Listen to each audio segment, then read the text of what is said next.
Naghain ng diplomatic protest ang Department of Foreign Affairs o DFA laban sa China. Kaugnay ng floating platform na inilagay nito sa Bajo de Masinloc. Nakumpirma ng Philippine Coast Guard ang struktura ng lumipad doon. Pero hinaras pa ang flight ng Chinese Navy. Nakatutok si Marisol Abduraman.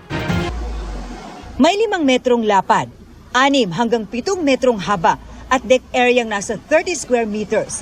Ito ang istrukturang nakita sa loob mismo ng Bajo de Masinloc nang magsagawa ng low-level flights ang Philippine Coast Guard nitong May 28. Noon nakumpirma kung ano ang namataan sa satellite image noong May 25. Ang mismong eroplano ng Coast Guard na kumumpirma sa istruktura, hinaras ng helicopter ng Navy ng China.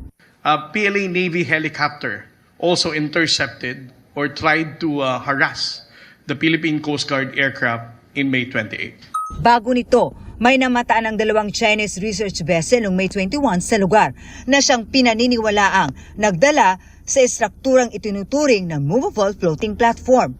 Sa Maritime Domain Awareness o MDA flights sa lugar naman noong May 30, nakakita ang Philippine Coast Guard ng 6 na Chinese national sa nasabing platform. Namataan din ang rubber boat na nag-install ng antena sa bato malapit sa pasukan ng Bajo de Masinloc. Sa pagkakataong ito, isang fighter jet na ang idineploy ng China laban sa eroplano ng Pilipinas. To harass and bully the Philippine Coast Guard aircraft while we are conducting this routine MDA flight. Pagsapit ng May 31, nakita ang isang floating container drum, antena at service boat na may sakay na nasa 12 hanggang 15 Chinese national na gumagalaw sa platform sa tulong ng 2 service boat.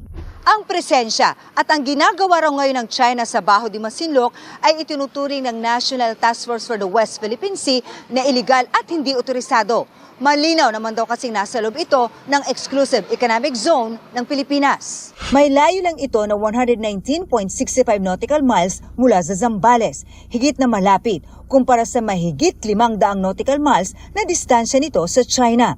Giit ng gobyerno, ang Pilipinas lang ang may karapatan sa lugar. Nagpadala na ng diplomatic protest ang DFA laban sa istruktura na paglabag umano sa soberanya ng Pilipinas. Only the Philippines has the right to place or construct structures and conduct activities in Bajo de Masinloc. It is also inconsistent with international law, particularly the 1982 United Nations Convention on the Law of the Sea, or UNCLOS, and the 2016 award in the South China Sea arbitration. Para sa National Task Force for the West Philippine Sea, bahagi ito ng pangangalap ng China ng datos sa lugar. Do you see this also as their way of asserting their claim in the area? No. That this might be a prelude to that somehow they're planned to have a construction in the area? Again, everything is speculative. We are doing what we can in order to perform our mandate, and that will include preventing Bajo de Masinloc from falling again or being developed again into another man-made island. Bukod sa paghain ng diplomatic protest, mula May 28, araw-araw na ang Maritime Domain Awareness flights sa lugar. Nakakapangisla sila doon ng malaya without any intimidation, apprehension, or ano man po? Yes, we can still say that the Filipino fishermen can still fish in the vicinity of Bajo de Masinloc. Pero tuloy ang giit ng China na teritoryo nila ang Bajo de Masinloc, kaya may karapatan sila magsagawa ng scientific research doon, sabay himok sa Pilipinas na tigilan ang umunoy pag-udyok at maling paratang. Marisol Abduraman.